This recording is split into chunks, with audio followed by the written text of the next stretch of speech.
temui ada pelaku usaha liar yang mengolah limbah bahan beracun berbahaya. Juga ada call center kita, silakan melakukan pengaduan, nanti di web kita itu tertera nomor layanan pengaduan dan mengatasnamakan masyarakat. Ternyata dia punya kepentingan.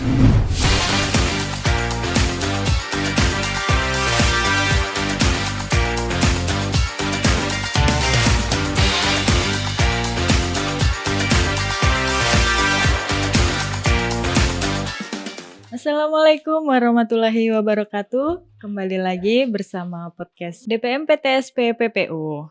Bersama saya Rahma dan narasumber saya ada Bapak Fernando Hutagalung ST sebagai Kepala Bidang Pengaduan Kebijakan Data dan Pelaporan Layanan. Baik Bapak, bagaimana kabarnya Bapak? Sehat? Sehat Mbak, Mbaknya sehat Alhamdulillah. Alhamdulillah Pak. Sedikit mengenai kegiatan Bapak di bidang PKDPL nih ya Pak. Boleh sedikit cerita Bapak kegiatannya, ada berapa staf di bidang Bapak yang membantu pekerjaan Bapak? Oke, makasih Mbak. Kesempatan hari ini kita diberikan kesehatan. Pertama, bidang pengaduan kebijakan data pelaporan layanan itu mengacu dengan Perbup 44/2017 terkait dengan SOTK-nya DPM PTSP Kabupaten Penajam Pasir Utara.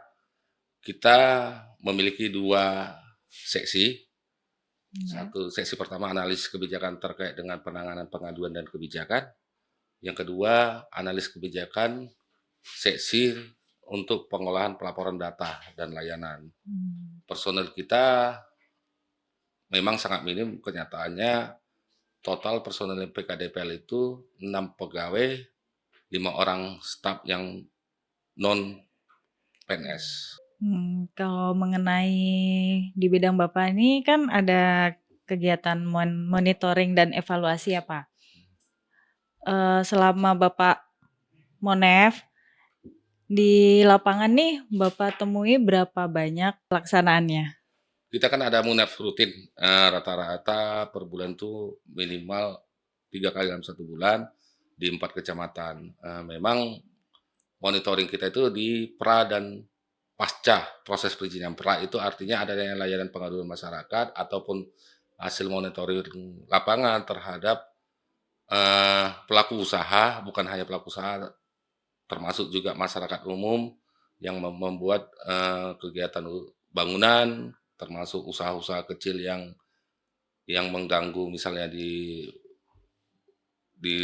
posisi daerah-daerah yang tidak diperkenankan melakukan usaha, misalnya di pinggir jalan kaki 5, itu kita akan melakukan pembinaan, termasuk bangunan-bangunan perusahaan yang besar, bangunan-bangunan yang memiliki risiko tinggi.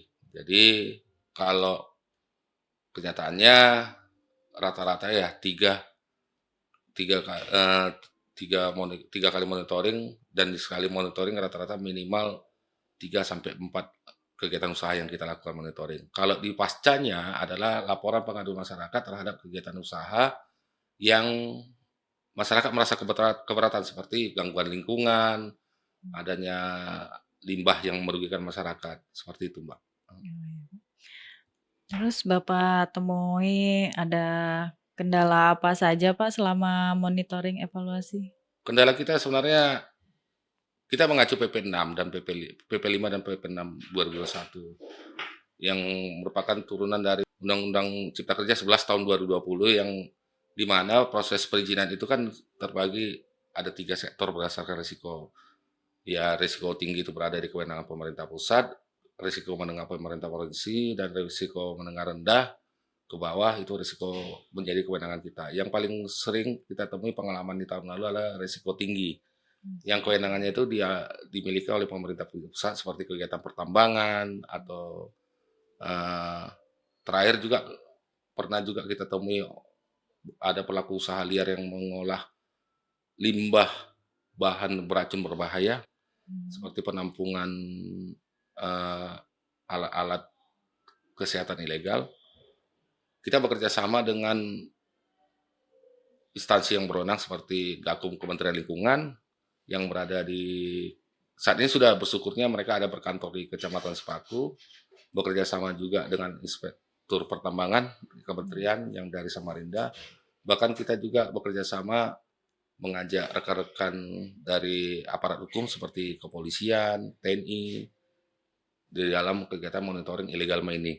Seperti itu, Mbak. Kendalanya sebenarnya kewenangan. Kita tidak bisa tidak menerima laporan masyarakat Ya. karena itu kewajiban kita sebagai aparatur, tetapi solusinya kita mengundang mereka seperti itu, Mbak. Baik. Jadi tindakan Bapak saat menemukan kendala ini mengundang masyarakatnya? Mengundang Mengundang instansi yang berwenang. Oh, Instansi yang berwenang. Oh, untuk kegiatan Monef nih masih Pak. Kira-kira menurut Bapak lokasi mana kayak menjadi dominan Monef? Yang rata-rata sebenarnya banyak kegiatan usaha itu di wilayah Kecamatan Waru, Babulu, sama Sepaku. Tapi karena semenjak adanya Undang-Undang 3 penetapan IKN di wilayah sebagian wilayah Kecamatan Sepaku dan sebagian wilayah Kecamatan Penajam, kewenangan bukan di kita, tetapi Badan Otorita pernah meminta kita bersama aparat TNI dan Polri ketika melakukan penutupan kegiatan rumah makan yang pas di pintu masuk titik nol IKN. Kita diminta bekerja sama untuk melakukan penindakan bersama aparat Satuan Polisi Pamong Raja dengan melakukan penyegelan terhadap rumah makan yang tidak berizin tersebut. Jadi kalau yang di wilayah Waru dan Babulu itu kegiatan tambang dan perusahaan perkebunan. Kita monitoring rutin sebenarnya. Jadi bagaimana pendapat Bapak nih untuk langkah-langkah peningkatan pengawasannya, Pak? Boleh, Mbak, sekarang kan kita kan perizinan itu berbasis elektronik. Ya. Mengacu Undang-Undang 25 2009 tentang peningkatan pelayanan publik yang dilakukan pemerintah pusat, masyarakat juga sudah tidak perlu repot dengan tatap muka, bisa melalui aplikasi di web kita, juga ada call center kita, silakan melakukan pengaduan, nanti di web kita itu tertera nomor layanan pengaduan. Yang penting pelapornya lengkap, datanya lengkap, fotonya lengkap, dan jenis aduannya apa. Dan sesuai dengan kewajiban kami, paling lambat sekitar 2 hari kita akan tanggapi laporan dengan melakukan monef ke lapangan fakta yang terhadap pengaduan yang diberikan. Yang kedua,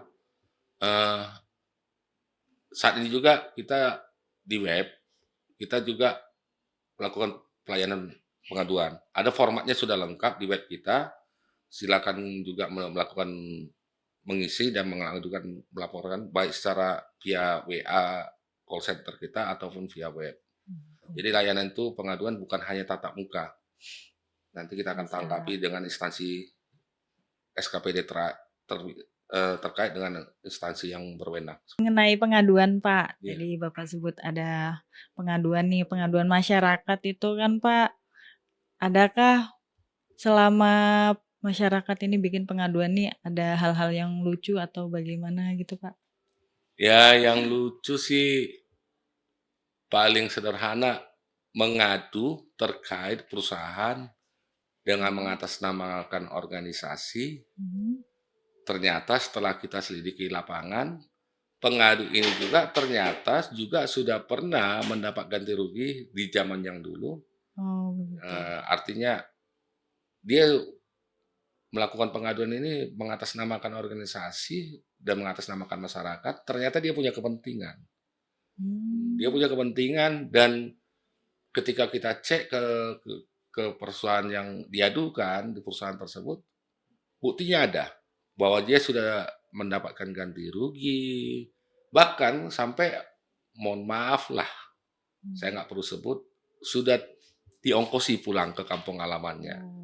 Memang kadang-kadang ya kita kalau masyarakat pada umumnya yang masyarakat umum dia tidak pernah mengadu itu berlebihan, tetapi kalau kadang-kadang kan ada juga yang berbasis kepentingan, padahal dia bukan soal nggak penduduk situ, cuman ya karena mungkin situasi dia tidak ada kerjaan, ya kerjanya seperti itu. Terkait ini Pak, mau menanyakan juga peningkatan layanan ya Pak. Ya. Menurut Bapak, peningkatan layanan untuk di DPM PTSP sendiri ini seperti gedungnya yang ada begini. Terus sarana dan prasarananya ini menurut survei kepuasan masyarakat nih Pak, dapat nilai itu rendah-rendah nih Pak. Oke, Ya, bagaimana? kalau itu kita jawab ya Mbak ya, seperti Hmm. ini. Dibentuknya Undang-Undang Cipta Kerja 11 2020, PP 5 dan PP 6. Pelayanan itu sebenarnya berawal dari namanya proses. Hmm. Proses sebelum berlakunya Undang-Undang Cipta Kerja, proses pelayanan perizinan yang ada di DPM PTSP mengacu Perbu 21 2017 terkait dengan penimpahan kewenangan kita, itu terdapat 146 izin dan non perizinan. Saat ini DPM PTSP melalui bidang PKDPL lagi menyusun proses itu dan sudah saat masuk tahapan ke bagian hukum, kita menyederhanakan menjadi 37 jenis layanan perizinan dan non perizinan dari 9 subsektor perizinan. Itu satu ya, penyederhanaan perizinan. Yang kedua, terkait dengan sarana prasarana kita mengacu Perpres 89 2021 bahwa seluruh daerah wajib membentuk mall pelayanan publik. Mall pelayanan publik ini terkait dengan percepatan dalam proses pelayanan perizinan. Yang dalam tanda kutip SKPD terkait baik yang internal pemerintah daerah yang horizontal dan vertikal akan duduk di dalam suatu wadah namanya mall pelayanan publik. Prosesnya pertama kita akan menyusun proses regulasi kebijakan kepala daerah terkait dengan pembentukan MPP dengan tetap melakukan MOU dengan SKPD teknis ya atas perintah pimpinan daerah dengan SKPD kita sendiri maupun yang baik provinsi dan vertikal dalam hal ini seperti kepolisian, Kementerian Agama. Dan setelah itu terbentuk struktur hukumnya, kita akan mengajukan persetujuan pembentukan MPP itu ke BKPM dan Mendagri.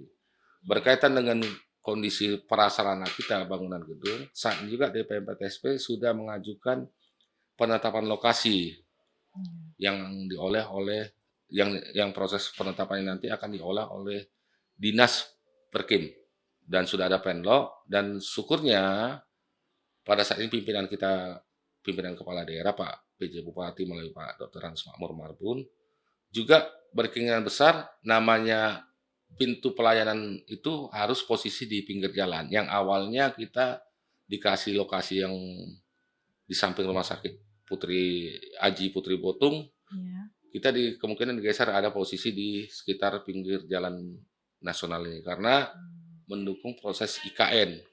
Semakin besar kepentingan pelaku usaha sebagai pintu masuknya Serambi Nusantara, maka semakin besar proses investasi yang gampang dilihat, gampang dicapai, dan gampang dikenal.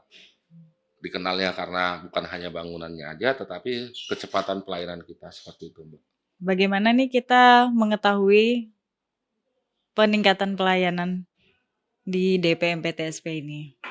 Oke, terima kasih Mbak Rahma. Sebagai informasi, DPM PTSP itu kan ada yang melakukan kontrol. Ya. Ada 4 instansi dan instansi itu bukan dari internal pemerintah daerah. Pertama, Badan Koordinasi Penanaman Modal. Kedua, Ombudsman. Yang ketiga, Stranas Pencegahan Korupsi melalui MCP-nya, monitoring korupsinya. Yang terakhir dari Mendagri. Di masing-masing instansi pemerintah pusat itu ada banyak item yang diminta, mulai dari terkait dengan jenis pelayanan, SOP, standar operasional prosedurnya, SP, standar pelayanannya, baru survei kepuasan masyarakat. Khusus untuk baru yang terakhir prasarana dan kesiapan aparaturnya. Syukurnya tahun 2019 kita itu sebenarnya mendapat nilai D-. Pelan-pelan kita perbaiki sistem pasca bersama teman-teman di DPM PTSP, khususnya seksi pelayanan, sudah menyusun pelan-pelan terhadap SOP dan SP yang sesuai dengan aturan yang ada. SKM kita juga sebagai nilai indikator yang paling besar itu sekitar 20% dari banyaknya item yang dinilai. Kita mendapat poin di atas rata-rata 80% sampai 90% kepuasan masyarakat, termasuk kemudahan pelayanan perizinannya. Bahkan kita saat ini juga sudah berbasis barcode, berbasis web, berbasis jaringan aplikasi. Memang kekurangan kita kenapa kita tidak bisa mencapai B-, nilai itu ada 4 ya Mbak ya sebelum ke situ ya. A+, A-, B+, B-, sampai D yang paling terakhir adalah disclaimer E. Syukurnya memang kita itu sudah mencapai B-. Memang kekurangan kita di prasarana. Prasarana ini adalah berupa bangunan fisik yang terintegrasi dengan instansi-instansi yang berkaitan dengan pelayanan perizinan melalui MPP. Saat ini juga langkah awal, langkah sederhana, BPJS Tenaga Kerja juga sudah ada kita setiap Kamis dan Jumat, itu bagian dari peningkatan pelayanan. SK lembaga survei terakhir dalam hal ini yang melakukan survei penilaian kita, yaitu Stranas PK, kita mendapat poin 75. Bahkan kita tidak masuk di dalam daftar yang dilakukan uji petik. Berarti tingkat kepercayaan itu sudah tinggi. Surat yang terakhir dari dari MCP, monitoring yang kalau bahasa sederhana yang orang dikenal di pemerintah Stranas pencegahan korupsi. Justru kita diminta untuk melakukan penilaian terhadap proses yang mereka lakukan. Itu positifnya dari DPM-PTSP Kabupaten Penajam Pasir Utara saat ini. Baik, terima kasih Bapak. Sebelum mengakhiri acara podcast hari ini, boleh dari Bapak berikan dua patah kata untuk investor atau pelaku usaha di Kabupaten Penajam Pasir Utara ini, Pak. Silakan. Ya, makasih Mbak. Saya sederhana aja. Mari berinvestasi di Penajam Pasir Utara. Karena Penajam Pasir Utara mempunyai kesempatan sebagai ibu kota dan menjadi daerah serambi Nusantara, maka potensi Penajam Pasir Utara memiliki potensi yang sangat luas melakukan investasi. Kita juga, DPM-PTSP, sudah berinovasi dengan menyederhanakan proses izin dan mempermudah pelaku usaha untuk melakukan proses perizinan. Mungkin itu yang bisa saya sampaikan. Terima kasih. Mungkin itu saja kita tutup acara podcast hari ini. Terima kasih Pak atas perbincangan di podcast DPM PTSP PPU. Semoga bermanfaat bagi yang menonton. Sekian dari saya Rahma. Sampai bertemu lagi di podcast selanjutnya. Wabillahi taufiq wal hidayah. Wassalamualaikum warahmatullahi wabarakatuh. Salam investasi.